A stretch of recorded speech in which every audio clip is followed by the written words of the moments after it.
right? Okay. That's way better. Yes. I don't remember her being that nice. Yeah, it's taken, I feel like the rehab process, like having to have certain amounts of time to get, like just really, like I have a certain amount of time to get good work in actually really helped us kind of bring the flat along. Yeah, no, so it's good. So I think a lot of it's quite good, you know. I think that she definitely, you have to ride, you don't ride the outside of her enough. Okay. That would be one thing, so we'll do an exercise for that. Okay. But then the other thing is, like I would say right from the beginning, you always want to think about, especially with her when you're, you know, because she's full of life and she gets excited and all that kind of stuff. So that every day you're creating a set of tools that I know I'm going to need to be able to do things, whether she's good or bad. Okay. Right? So when she's nervous or when she's under Friday Night Lights and all that kind of stuff, I still have tools to be able to communicate with her, right? So which means you have to set those tools up every day. Okay. Right? And you don't ever miss them. Okay. Right? So at the beginning, I would say it looks like just some of the work is a little bit more test movement oriented. Okay. And I would get away from that. Okay. Right? If you can leg yield, you can leg yield anywhere. Okay. Now you just have to leg yield between that point and that point. Okay. So do them anywhere. Okay. Not just in the way that you would do it in a test or something. In a test Okay. or something like that.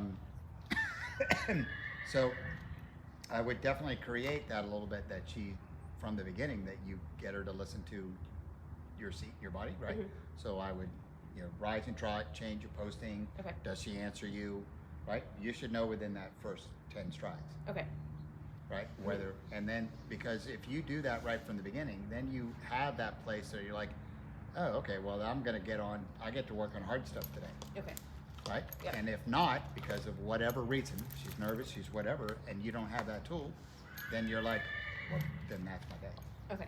I work on the tools. You work on the tools, Okay. right? And you just work on that, so that even if that happens at a competition, right, the day before, nope, I'm just working on my tools. Okay. Right, so I create these tools over and over so that it's consistent, and that, again, under Friday Night Lights, when she's in a situation that is unusual, right, and that you don't get to practice it, Okay. that you have a place that, right, we're just going to do the same things we always do, and that's where they get the confidence and become quieter because they know what's going on, right? So if you even think about it in the upper level worlds for what we do, right, in the very upper level, how many times you're practicing in front of 25,000 people? No. You know, you're going to get it twice or three times in their career. Right. Jumpers do it all the time, right? Yep. And even dressage horses, they do it. But at eventing, most of the time we're out in the middle of a field. Yeah. And then Not very to many. prepare, and there's 2 people watching, Okay. right? And then you put them into an environment that they don't practice enough in. So your only thing that you have to go for you, right, is your communication, Okay. right? And Yep. people are, you know, still trying to go for 110%, and that ain't going to be there that day, right? And most of the time you win by the communications. Right. That they hear you. And I always, in my world, I was just wanted, because I was okay, I was good at it, that my 80% was better than their 100%. Okay. So my 80% would win the day. Okay. Because my 80 was, because they're on the edge, because they're doing 100, and which is not reliable, Okay. and I'm playing at 80, right? And I can rock that off every single day of the week, right? Okay. And that's how those horses became just so competitive all yeah. the time, Okay.